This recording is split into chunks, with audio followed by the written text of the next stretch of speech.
ในตอนนี้ถือว่ามาติดตามอีกหนึ่งพิธีในการเฉลิมฉลองเนาะครบรอบ1 ปีของการดำเนินธุรกิจของทางด้าน Amvis United จำกัดประเทศไทยจัดงานเฉลิมฉลองครบรอบ1 ปีในการดำเนินธุรกิจผลิตภัณฑ์อาหารเสริมไฟโตเอซี่และก็โซจังเนาะเนื้อในรายละเอียดมาติดตามและก็ภาพบรรยากาศพร้อมๆกันสำหรับงานเฉลิมฉลองครบรอบ1 ปีของครอบครัว Amvis United ได้จัดขึ้นเนาะอยู่ที่ CDCคริสตันดีไซน์เซ็นเตอร์กรุงเทพประเทศไทยในตอนแรกของวันที่7 กันยายน 2018 ที่ผ่านมาซึ่งว่าภายในงานนี้มีบรรดาแขกรับเชิญ VIP และบรรดาสมาชิกเป็นครอบครัวแอมวิทเข้าร่วมเกือบ500 ทานสำหรับการเฉลิมฉลองครบรอบ1 ปีของ Amvis United เป็นการแสดงถึงความเติบโตขยายตัวทางด้านธุรกิจการตลาดทางด้านการขายของผลิตภัณฑ์อาหารเสริมไฟโตเอซี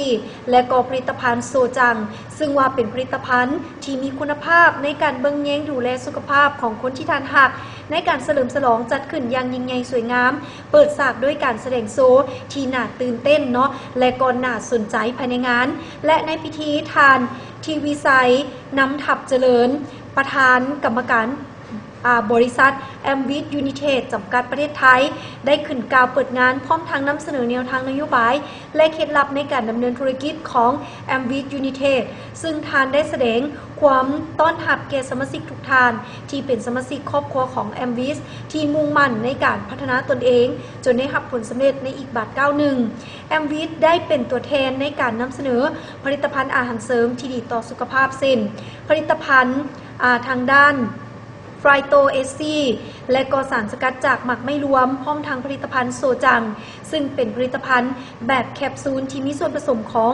น้ำมันสนเข้มแดงเนาะซึ่งว่าเป็นเจ้าเดียวในการหับลิขสิทธิ์นำเข้าและจำหน่ายเพียงผู้เดียวท่านประธานกรรมการยังได้กล่าวถึงอีกว่า Amvis United แมนได้ให้โอกาสแก่ผู้ต้องการอยากมีรายรับอยากพัฒนาตนเองและแบ่งปันความสุขแก่ผู้อื่นโดยมอบผลิตภัณฑ์อาหารเสริมที่ดีต่อสุขภาพนอกนั้นภายในงาน Amvis นอยยังได้มอบทุนสนับสนุนทีมแบดมินตันเยาวชนของไทยเป็นจำนวนเงิน1 ล้านบาทหรือ250 กว่าล้านกีบซึ่งว่าเป็นทีมที่สร้างชื่อเสียงให้แก่ประเทศในหลายๆสนามนั่นเองและพิเศษในงานถือว่าเป็นครบรอบ1 ปีของครอบครัว Amvis ยังได้มีการรับเชิญเอาแบรนด์แอมบาสเดอร์ผลิตภัณฑ์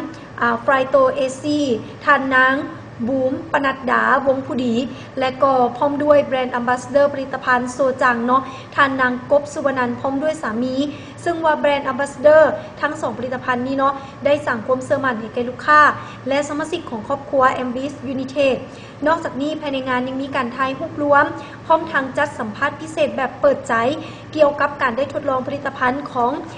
แบรนด์แอมบาสเดอร์ทั้ง2ผลิตภัณฑ์ถึงเวทีเนาะซึ่งว่าแบรนด์แอมบาสเดอร์ทั้ง2ผลิตภัณฑ์ล้วนแล้วแต่เป็นผู้ที่สังคมไทยยอมรับเพื่อนบ้านรู้จักกันดีเป็นพลังและแห่งสุขยูเฮ็ดให้ครอบครัว Amvis United ได้รับความไว้วางใจเชื่อมั่นต่อผลิตภัณฑ์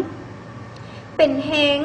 บันดาลใจให้แก่การพัฒนาตนเองและให้โอกาสแก่ทุกคนทางสุขภาพที่ดีและรายรับที่ดีการเฉลิมฉลองครบรอบ1 ปี Amvis United บรรดาแขก VIP และคณะผู้บริหารยังได้พร้อมกันปาดเค้กเพื่อเฉลิมฉลองในงานครั้งนี้อีกด้วยเนาะและเขาก็ได้มีการเก็บภาพบรรยากาศภายในงานครั้งนี้ให้ท่านผู้ชมได้ติดตามสำหรับในระยะนี้นั่นเอง